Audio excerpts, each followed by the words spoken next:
Hello everyone, हमारे topic का नाम है नॉन इन्वेरिएंट फेस स्पेस। तो मैं इसे क्विक रिवीजन करवाऊंगी। ठीक है। सो देखो, सबसे पहले हम बात करते हैं हमारे पास फेस स्पेस क्या होता है। फेस स्पेस क्या होता है। फेस स्पेस देखो, क्लासिकली हम फेस स्पेस को किस लिए लिख सकते हैं, जो कि डिस्क्राइब मतलब पार्टिकल फिजिक्स में, यानी कि इन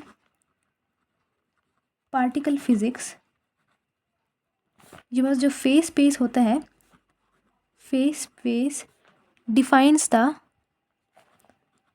इंटरेक्शन बिटवीन द पार्टिकल्स। ठीक है। ये इंटरेक्शन बताता है पार्टिकल्स के बीच की। और क्लासिकली अगर हम बात करते हैं, अच्छा क्लासिकली छोड़ो, इंटरेक्शन को बताता है। फेस स्पेस को हम ट्रांजिशन रेट भी बोल सकते हैं। तो मैंने यहाँ पे लिख दिया कि हम ट्रांजिशन रेट भी बोलते हैं। ट्रांजिशन रेट क्या शो करता है, probability of rate of change of reaction occurs in 1 second.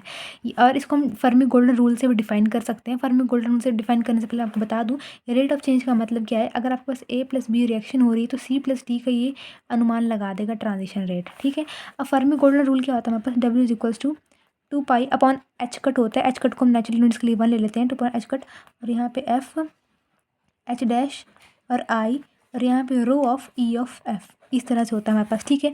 तो जब हमारे पास नॉन इन्वेरिएंट लॉरेंट ट्रांसफॉर्मेशन होती है, जब नॉन इन्वेरिएंट लॉरेंट ट्रांसफॉर्मेशंस हो रही होती हैं, देन जो फर्मी गोल्डन रूल होता है, Fermi golden rule given by कैसे दिया जाता है, W=2π, h कट को मैंने 1 मान लिया। ठीक है। और यहाँ M डैश का मॉड स्क्वायर, और यहाँ पे रो ऑफ E, ये हो गया। ठीक है। इसको फर्स्ट इक्वेशन मान लो, सेकंड इक्वेशन मान लो फॉर, अब हम बात करेंगे इन्वेरिएंट के लिए। ठीक है। फॉर इन्वेरिएंट लॉरेंट्स ट्रांसफॉर्मेशन, उनके लिए हम कह सकते हैं W=2π, यहाँ पे M डबल डबल डैश रहता है स्क्वायर, और R ऑफ E, इसको हम बोलेंगे थर्ड इक्वेशन। ठीक है। अब फर्मी गोल्डन रूल से मैंने बता दिया। अब क्लासिकली हम, ये तो हो गया फर्मी। अब क्लासिकली जब हम बात करें, जो मैंने यहाँ पे काटा, मैंने यहाँ पे जो कैंसिल करी टर्म, ये चीज़ क्लासिकली अगर देखा जाए, क्लासिकली हमारे पास जो फेस स्पेस हमने पढ़ा है dP/dQ=1, और हम बोल सकते हैं कि XYZ और PX, क्योंकि पोजीशन और मोमेंटम होता है फेस स्पेस बेसिकली। तो हमने इतना पढ़ा है, फेस स्पेस क्या होता है, पोजीशन और मोमेंटम का कॉम्बिनेशन होता है। लेकिन हम क्लासिकली इसको ऐसे लिख सकते हैं PY एंड PZ, ये मोमेंटम है इन पोजीशंस के। ठीक है। अगर ये तो हमारे पास 1 डायमेंशन में, अगर मुझे 3 डायमेंशन में इस चीज़ को देखना है, तो delta of X, delta of Y, delta of Z, del PX, del PY, del PZ, ये हो गया। इसको हम बोलते हैं 6 डायमेंशन कॉइन। 6 डायमेंशन फेस स्पेस को इस तरह से देखते हैं, यानी कि 1 2 3 4 5 6, 6 डायमेंशन में इस तरह से। ठीक है। अब और मैं क्या बोल सकती हूँ फेस स्पेस के केस में, अब मुझे बनानी है वो जो बड़ी सी इक्वेशन बनानी है, जिससे जो हमारे पास इन्वेरिएंट फेस पे, नॉन इन्वेरिएंट फेस पे, 2 बॉडी 3 बॉडी जो सारा सॉल्व होता है। तो अगर आपको पेपर में आता है फेस पे नॉन इन्वेरिएंट के लिए, तो आप करेंगे। और इन्वेरिएंट का मैं वीडियो बना रही हूँ, इसी में बनाऊंगी साथ में ही। और साथ में जो हमारे पास होता है 2 बॉडी के लिए, वो भी इसमें बनाऊंगी। 3 बॉडी के लिए वीडियो बनाऊंगी। तो देखो, हमने इतनी चीज़ कर ली। ठीक है। अब मैं फर्मी गोल्डन रूल पे वापस आ जाऊंगी। ठीक है। फर्मी गोल्डन रूल पे मैं बस ये टर्म दिया है। ठीक है। अब देखो हमारे पास, देखो अब फेस पेस तो हम देख रहे हैं, अब इसको डिफाइन करेंगे फर्मी गोल्डन रूल पे, यानी कि E=2π/h cut F H dash of I, rho of E of F। ये चीज़ क्या होती है, ये होती है density energy of the final state, density of final state energy, final state energy की डेंसिटी ये रही। ठीक है। ये H क्या है हमारे पास, हैमिल्टोनियन है। F क्या है, इनिशियल स्टेट, ये है हमारे पास। ये क्या है, ये है फाइनल स्टेट। ये क्या है, ये है इनिशियल स्टेट। ये H डैश क्या है हमारे पास, हैमिल्टोनियन है। ठीक है। अब इसके बाद मैं क्या बोलूँगी, अब मेरे पास देखो जो मेरे पास फाइनल फेज पार्टिकल जो मुझे मिलता है, वो हम बोलेंगे N1। उसको हम बोलेंगे N1। क्या होता है, जो dQ(x), ये जितने भी हमारे पास ये x वाले टर्म्स, इनका dQ, और dQ(p), इस तरह से अपॉन एलिमेंट्री पार्टिकल्स यानी upon 2 pi upon h cut का क्यूब। ये 2 पाई h कट का क्यूब कैसे आया देखो क्वांटम मैकेनिक्स में। अच्छा यहाँ पे क्वांटम कंसेप्ट ना बताओ यहीं पे बता दूँ। यहाँ पे ये क्लासिकली मैंने बताया आप उसे क्वांटम मैकेनिक्स में कैसे समझ सकती हूँ। क्वांटम मैकेनिक्स में हम करते हैं जैसे हिजनबर्ग ने हमें दिया था del x del p is equals to 2 pi h cut, ये टर्म दी थी। अब इसको मैं 3 डायमेंशन में अगर वॉल्यूम की क्वांटिटी में उसको बताऊँ तो 2 पाई का वो क्यूब बन जाएगा, h कट का तो 1 हो गया, तो 2 पाई क्यूब यहाँ से आया हमारे पास। ठीक है, सो ये चीज़ हमने यहाँ पे बता दी। अब इसको इस तरह से कर दिया हमने। ठीक है, तो अगर मैं n1 को मैं रिप्लेस कर दूँ नंबर ऑफ़ पार्टिकल यानी कि n पार्टिकल्स ऐसे से चेंज कर दूँ तो बस वैल्यू कितनी आ जाएगी n की वैल्यू कितनी आ जाएगी मेरे पास वो आ जाएगी d³ upon 2 pi h cut का क्यूब यानी कि 1 बना देंगे, 2 पाई का क्यूब ही है मेरे पास वो बेसिकली। और यहाँ पे d³ और ये इंटीग्रेशन इस तरह से, यानी कि इसको मैं लिखूँगी n is equals to v, इसको वॉल्यूम बना लूँगी मैं v अपॉन 2 पाई का cube, h cut is equals to क्या होता है 1 होता है नेचुरल यूनिट्स के केस में, और d³। सो हम इस चीज़ को इग्नोर कर देंगे, हम बोलेंगे n की जो वैल्यू आती है मेरे पास वो आती है d³ और i नंबर ऑफ़ पार्टिकल्स है d³i, और साथ में ये तो अधूरा है ऐसे लिखेंगे सॉरी, हम इस चीज़ को कैसे रिप्लेस कर देंगे, वॉल्यूम को हम रिप्लेस कर देंगे पाई i इज इक्वल्स टू 1 से लेके n तक d³p ऐसे हम लिखेंगे। ठीक है, ये मेरे पास इसको फोर्थ इक्वेशन मान लो, इसको फोर्थ मान लो, इसको तुम फिफ्थ मान लो, ये चीज़ होगी हमारे पास। ठीक है, अब हम क्या करेंगे ओके फर्मी गोल्डन रूल में हम वैल्यूज पुट करना करेंगे शुरू कर देंगे। अब फर्मी गोल्डन रूल में ये भी लिखा है कि यहाँ पे ई एफ है हमारे पास सो और यहाँ पे देखो पी टर्म भी आ रही है, पी और ई का क्या खेल है, जो हमारे पास जो पी होता है बेसिकली यहाँ पे देखो जो पी होता है उसको हम पी एन के लिए क्या वैल्यू होगी वो होगी P final minus of P initial. तो जो फाइनल वाली टर्म होगी उसको हम पी लिखते हैं और इनिशियल टर्म को आई से नोट करेंगे, यानी कि आई इज इक्वल्स टू 1 से लेके एन तक पी ऑफ आई। इस तरह से पी एन को लिखेंगे हम। सिक्स्थ इक्वेशन मान लो, अब पी की वैल्यू होगी, एनर्जी टर्म भी हमारे पास आ रही है, यहाँ पे ई भी आ रहा है यहाँ पे। So E of n energy is equals to final state की energy minus of initial state की एनर्जी, जिसको हम बाद में क्या लिखेंगे समीशन लगा देंगे उसको, यानी कि E N is equals to E F minus of summation of I is equals to 1 से लेके एन तक ई ऑफ आई। ये चीज़ आ गई, ये इसको हम सेवन्थ इक्वेशन मान देंगे। तो हम फर्मी गोल्डन रूल किस तरह से बनाएंगे, अब मुझे क्या निकालनी है हम बतानी है एनर्जी डेंसिटी, राइट। मुझे फर्मी गोल्डन रूल से E of del of E of F की वैल्यू चाहिए, क्योंकि मुझे इसको नॉन इन्वेरिएंट का केस है, और नॉन इन्वेरिएंट के केस में हम हमेशा मैट्रिक्स को इस फॉर्म में लिखते हैं, अगर इन्वेरिएंट होगा तो आर ऑफ ई, तो नॉन इन्वेरिएंट केस में लिख रहे हैं। तो कितना आ जाएगा, जो बस ये वैल्यू आई इसको इकट्ठा करके लिख दो, आई इज इक्वल्स टू 1 से लेके एन तक d³ और साथ में तुम्हारे पास यहाँ पे क्या लगेगा डेल्टा का क्यूब। डेल्टा क्यूब किसके साथ लगेगा पी वाली टर्म से, सो हम क्या करते हैं पी आई को हम पहले लिखते हैं और पी को हम बाद में लिखते हैं। ठीक है, सो यहाँ पे डेल्टा क्यूब हो गया, अब समीशन में लगा दो आई इज इक्वल्स टू 1 से लेके एन तक p i minus of P, इस तरह से हम इसको लिखेंगे। सिमिलरली एक और डेल्टा लगाएंगे हम इस केस के लिए, एनर्जी वाले केस के लिए, तो लिखेंगे हम आई इज इक्वल्स टू 1 से लेके एन तक ई आई माइनस ऑफ ई, इस तरह से। सो ये जो मेरे पास वैल्यू बनती है, ये वैल्यू बनती है मेरे पास नॉन इन्वेरिएंट केस की। अब मुझे इसी चीज़ से इन्वेरिएंट की टर्म बनानी है, सो मैं कैसे बनाऊंगी, अगला हम इन्वेरिएंट के लिए शुरू कर देंगे। तो इन्वेरिएंट केस में हम वो चीज़ बताएंगे। फॉर इन्वेरिएंट हम क्या करते हैं, फर्मी गोल्डन रूल को कैसे लिख सकते हैं, फर्मी ये मेरे पास एक इक्वेशन आ गई। ठीक है, Fermi golden rule for invariant वो होता है R of E is equals to, यहाँ पे एम डबल डैश का स्क्वायर लगता है यहाँ पे, और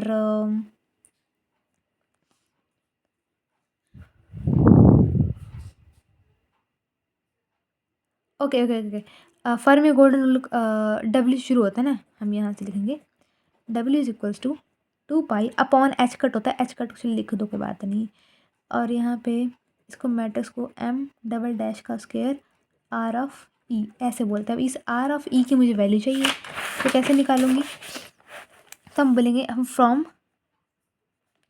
नॉन इन्वेरिएंट की मदद लेंगे। नॉन इन्वेरिएंट में हमने रो ऑफ ई की वैल्यू निकाली है, पाई आई इज इक्वल टू 1 से लेके n तक की वॉल्यूम है वो सारी है, d q of p of i, यहाँ पे डेल का cube, i is equal to 1 से लेके n तक, p i minus of p, similarly delta summation i is equal to 1 से लेके n तक, यहाँ sorry e i minus of e, इस तरह से हमने लिया हुआ ये।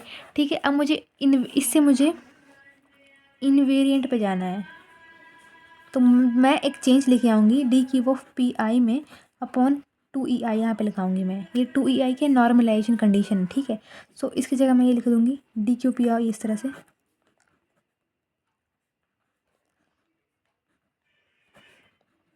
ये मैंने लिख दी यहाँ पे। बाकी सारी टर्म्स जो होंगी वो एज इट इज़ रहेंगी, p i minus of p,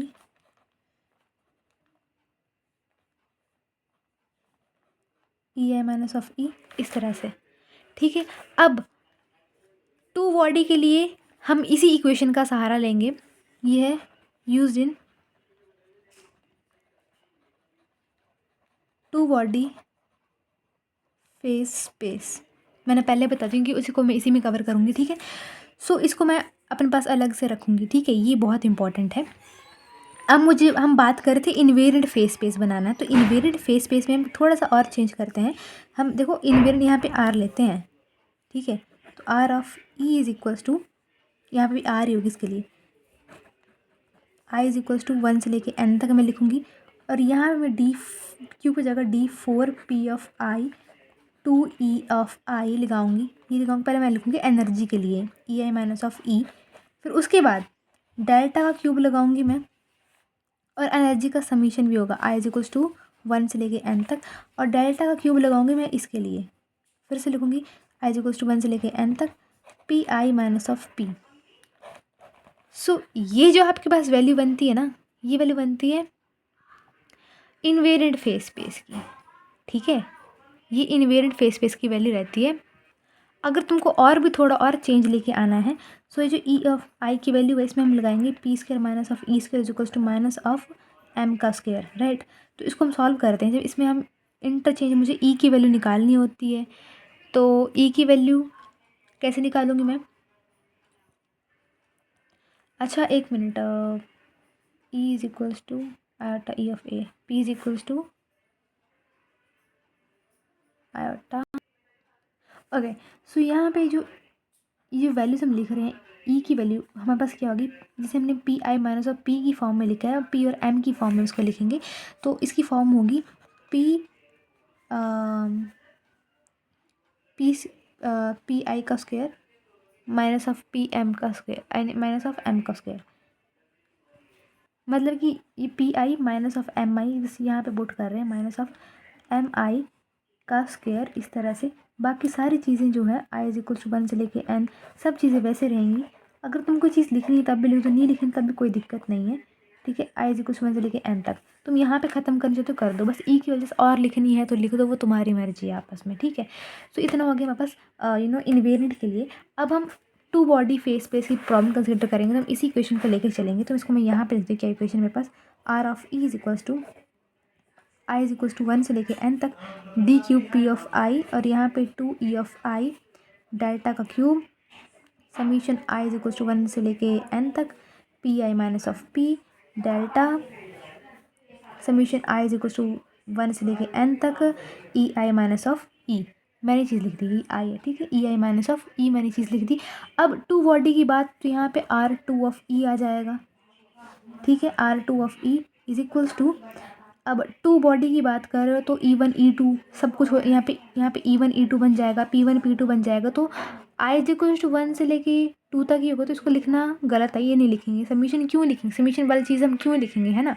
so ये सब कैंसिल हो जाएंगी, तो मतलब हमें पता है हमारे पास वैल्यू क्या है हमारे पास आई की, तो वही लिखेंगे D cube of P1 upon 2E1, इस तरह से। अब डेल्टा क्यूब, यहाँ पे पी आई की वैल्यू मुझे पता है P1 plus P2 minus of P, इसकी भी वैल्यू पता है E1 plus E2 minus of E, क्योंकि दो बॉडी डेली कर रहे हैं ना, इसलिए मेरे पास ये वैल्यू आ गई।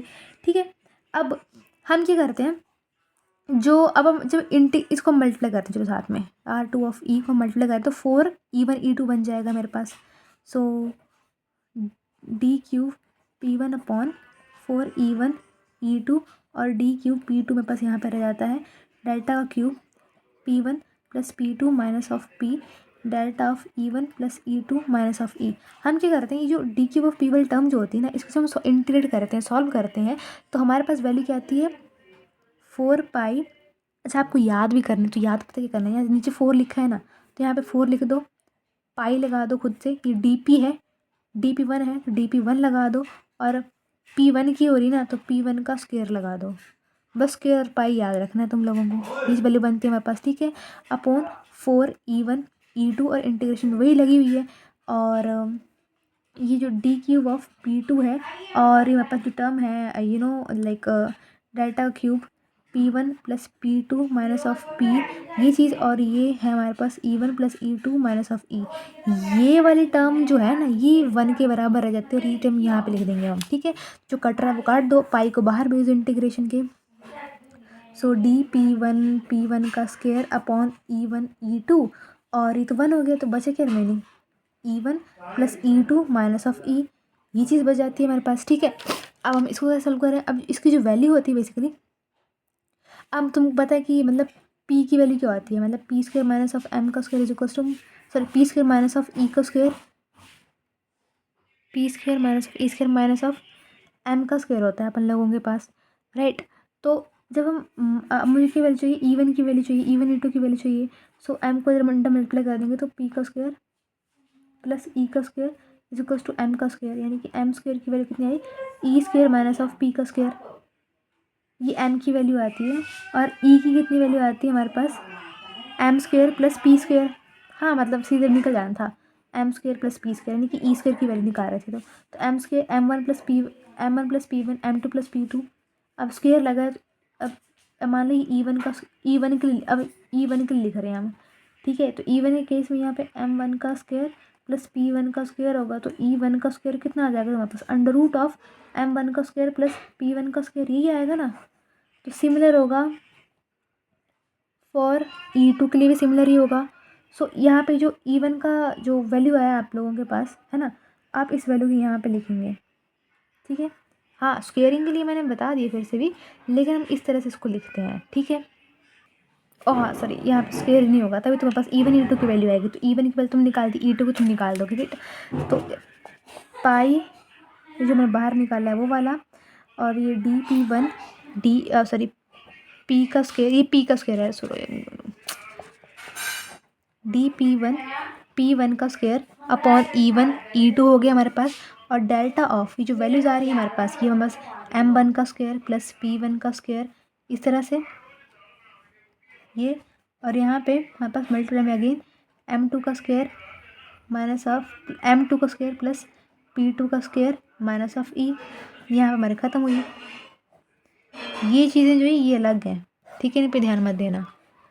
इतनी वैल्यू आ गई, फिर अब इस टर्म को पता कैसे सकते हैं, 1/P1 upon E1 plus P2 upon E2, हम इसको ऐसे लिख सकते हैं। ठीक है, ये याद रखना थोड़ा सा।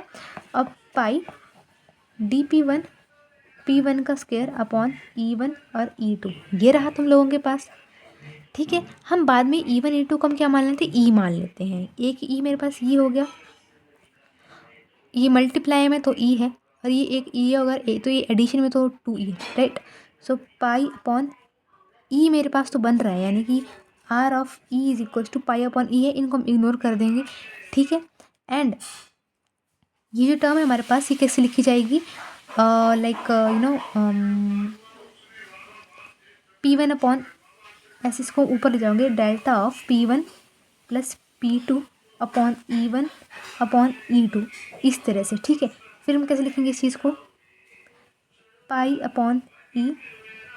अब P1 की वैल्यू क्या है तुम लोगों के पास, मतलब P1 होता क्या है बेसिकली, P1 अगर हम यहाँ से सॉल्व करना चाहें, जैसे E माइनस ऑफ M, ये होता है तो देखो मेरे पास हम यहाँ पे पहुँचे, इस केस में पहुँचे हैं। अगर हम E1 और P1 के लिए ले रहे हैं, यानी कि P1 और E1 के लिए ले रहे हैं, तो 1 1 लगाओ, जैसे ये वाली बात होगी, ये 1 1 लगा दो। तो चलो समझाए देते हैं थोड़ा उनको। देखो हमारे पास होता है P square minus of E square is equals to minus of M का स्क्वायर। जब मैं एम को यहाँ वहाँ मल्टीप्लाई कर देती हूँ, यानी कि मेरे पास एम का स्क्वायर की वैल्यू जो आती है वो आती है ई का स्क्वायर माइनस ऑफ पी का स्क्वायर। अब मुझे वैल्यू किस में चाहिए, यहाँ पे पहले पी की, मेरे को पी की वैल्यू चाहिए, यानी कि पी स्क्वायर की मुझे वैल्यू चाहिए। सो इस चीज़ को मैं यहाँ भेजूँगी, राइट। सो पी का स्क्वायर इज इक्वल्स टू, इसको देख रहे हैं, इसको देख रहे हैं, पी का square is equals to E square minus of M का स्क्वायर। अब P1 की वैल्यू चाहिए, P1 का square is equals to E square minus of M का स्क्वायर। इसको स्क्वायर यहाँ भेज दो, P1 is equal to under root of E का स्क्वायर माइनस ऑफ एम का स्क्वायर। तो एम को हम M1 M2 की फॉर्म में लिखेंगे, ठीक है। ई को वैसे रहने देंगे, तो P1 की बात हो रही है, सो E1 का स्क्वायर वैसे रहने दिया माइनस ऑफ M1 का स्क्वायर प्लस M2 का स्क्वायर, इस तरह से। प्लस अब P2 की बारी, P2 के लिए E2 ऐसे रहने दिया, और यहाँ पे माइनस ऑफ M1 का स्क्वायर प्लस M2 का स्क्वायर, और अपॉन ये E और E है एडिशन में, तो यहाँ पे 2E, इस तरह से। So this is the required formula for the two body Lorentz invariant phase space, ठीक है, ये सारा। और हाँ, ये जो अंडर रूट यहाँ पे लगा है, यानी कि ये सारा जो होगा मेरे पास ये अंडर रूट में है इतना, अगला भी अपना अंडर रूट में होगा। ये अब वापस क्या है, ये माइनस है, बिल्कुल सिमिलर है इसके, बिल्कुल E2 माइनस ऑफ M1 का स्क्वायर M2 का स्क्वायर अंडर रूट के अंदर अपॉन 2E। सो इतना ही है आपके पास ये, ठीक है। बस करा क्या, फिर से बता, टू बॉडी के लिए हमने करा कि इसको मैंने 1 मान ली, इन चीज़ों को लेना शुरू कर दिया। फिर E1 E2 की वैल्यू क्या होती है हमारे पास, वो हमने निकालना शुरू की यहाँ से। E1 E2 की वैल्यू मैंने यहाँ पे लिख दी इस तरह से। फिर वो क्या होती है, बाद में जाके P1 upon E1 P2 upon E2 उसको ऊपर ले आते हैं। फिर P1 को हम सॉल्व करते हैं, P1 की वैल्यू क्या होती है वापस आ जाएगा E1 प्लस E2, यानी कि 2 लिख देंगे हम नीचे और साथ में E। Thank you.